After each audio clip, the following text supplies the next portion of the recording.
Good morning, everybody. My name is Barry Schwartz, and this is the Search Buzz video recap. Today is Friday, April 16th, and this is the search news we covered over at the Search Engine Roundtable at scroundtable.com.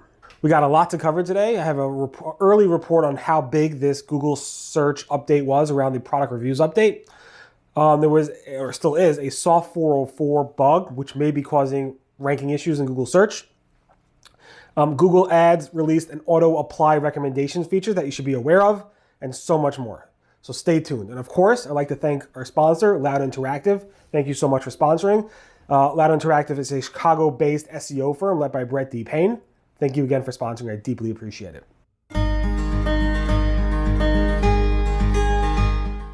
Okay, let's get into the news. So the first thing, we have a lot to discuss around the Google Products Review Update. The Google Products Review Update obviously launched a week ago Thursday.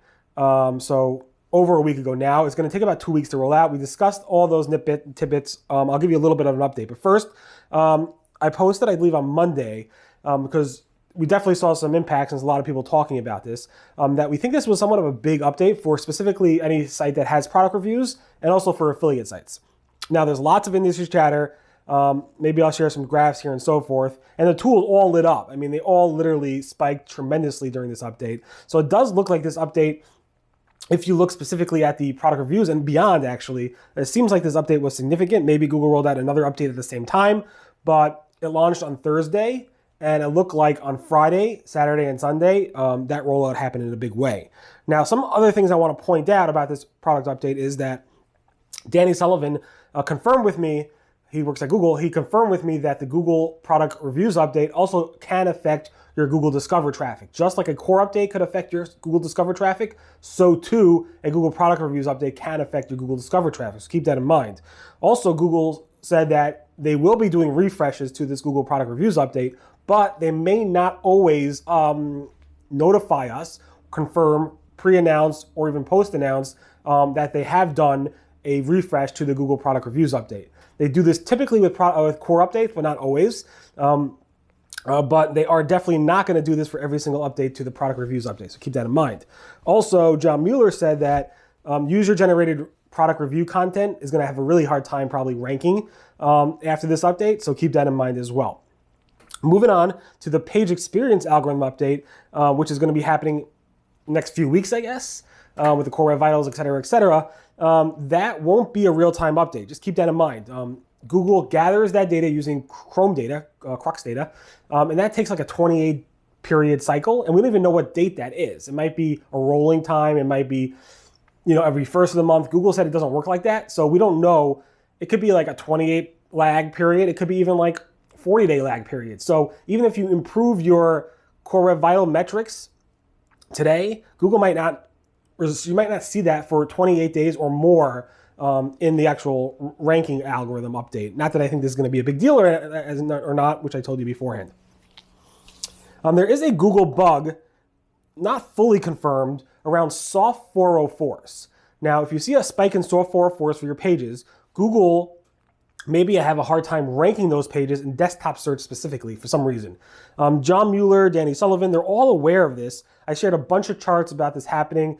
There may have been somewhat of a tweak that improved it as of last night, but I don't think so yet. And Google has not fully confirmed this yet, but there seems to be some type of bug with a spike in soft 404s, and that resulting in your rankings in desktop search drastically dropping for those pages that are soft 404'd. So basically Google's saying, oh, this page no longer exists, when truly it does, but they're labeling it as a soft 404 when it really should not be. And Google has kind of confirmed it, but not, and we're waiting for official confirmation from Google. Talking about bugs, also last night, Thursday around 7 p.m. Eastern or so, some publishers have been noticing issues with Google not serving up web stories in the top stories carousel and other spots in Google search. Danny Sullivan said we might have some serving issues right now. I passed this on, and we'll check it out. We'll check on it, but it's not a permanent change. If anything, it's a bug. I haven't seen crazy amounts of chatter about this. It was late last night, but Danny Sullivan said there may be an issue. So keep that in mind. If you notice your web stories traffic from Google search impacted last night, it may be related to this. On the YMYL category, John Mueller from Google had an interesting note where somebody asked him, should they break out their YMYL content from their non-YMYL content? Your money, your life is YMYL, so health, medical, financial, that type of stuff. Should you break it out? If YMYL categories are more strict in terms of Google's algorithms acting on it in a more stricter way, more conservative way, should you break it out into a separate site? And John Mueller said, if your non-YMYL content is not up to snuff, and it's all on the same site as your YMYL content, which is up to snuff, so your YMYL content is really done well, but your non-YMYL content is not done well, then you probably want to break it out because Google will try to treat that whole site as probably YMYL, unless Google's able to separate it somehow in their mind. Maybe it's a subdomain, maybe there's other indicators, subfolders, but generally he said Google's not really good at breaking that out. At least he's kind of implied that. And if you want to control it, you should break out that content. Of course, in my mind, just bring your non-YMYL content up to snuff at the same level as the YMYL content that you have on your website. If you could do it for the YMYL content, which is probably much harder to do, there's no reason why you probably can't do it for the non-YMYL content. You got that? A lot of YMYLs there. Google released a podcast discussing a bunch of things. I love their Search Off the Record podcast. It's basically once a month, where Gary, John, Martin usually speak about stuff that they find interesting in Google search. And the interesting part with this one is Gary from Google went off for many, many minutes about how Google serves search results. And supposedly he said that they had to cut out 5 minutes of that conversation because he talked too much and gave too much information. So listen to it. You probably won't hear anything that groundbreaking, but now you want to know what he cut out, of course. Also, they spoke about debugging SEO, which they did in the live conference they had just a few weeks ago. Also, the Hreflang complexities and a bunch more. So definitely take a look at that podcast. It's fun. Google has changed how they calculate the cumulative layout shift metric. They made some changes in terms of the start from 1 second to 5 seconds. It's very technical. What you should know is that I believe your CLS score in Core Web Vitals will eventually, probably in a month from now or so, start to show better results based on how they actually calculate this metric. If you want to know technically detail, I posted about it on my site. But in short, they made that change, and I think it goes into effect April 13th. But you might not be able to see those metrics because there's like a 28-day delay or so forth till later. So just keep that in mind. There is a change to the CLS metric in Google in Core Web Vitals. Here's an interesting question. Somebody asked John Mueller, if I have empty category pages for a short period of time because I have to build a page and post the products in there later, if I have it, is it better to no-index the page temporarily, or is it better to soft 404 the page temporarily? Because again, you don't want Google to index no content that's blank. So either you no-index it proactively, or you let Google crawl that page and Google will say, oh, there's nothing there, I'm going to soft 404 it for you. And John Mueller said there's really no difference. And I think also Bing said there's no, Fabrice from Bing said there's no real difference. One you kind of control, one you kind of don't. I would probably just not let it put in the navigation until it's content. I would probably wait for the content to be there, but there must be some technical reason why that person can't do it. It was an interesting question, so definitely take a look at that. Other big news this week on the ad side is that Google released an update where they will be starting to apply automatically recommendations from your recommendations. So Google Ads has this recommendations tab, and you could actually tell Google to automatically apply those recommendations by opting into that feature. Google's been testing this for a couple of years, I believe. There was a lot of confusion around this when they were testing it. Some people opted in, took over those accounts. They're like, why are these things happening? Why are there changes to my account? Well, they were opted into this beta feature where Google would automatically apply these recommendations. Now, you could turn it on.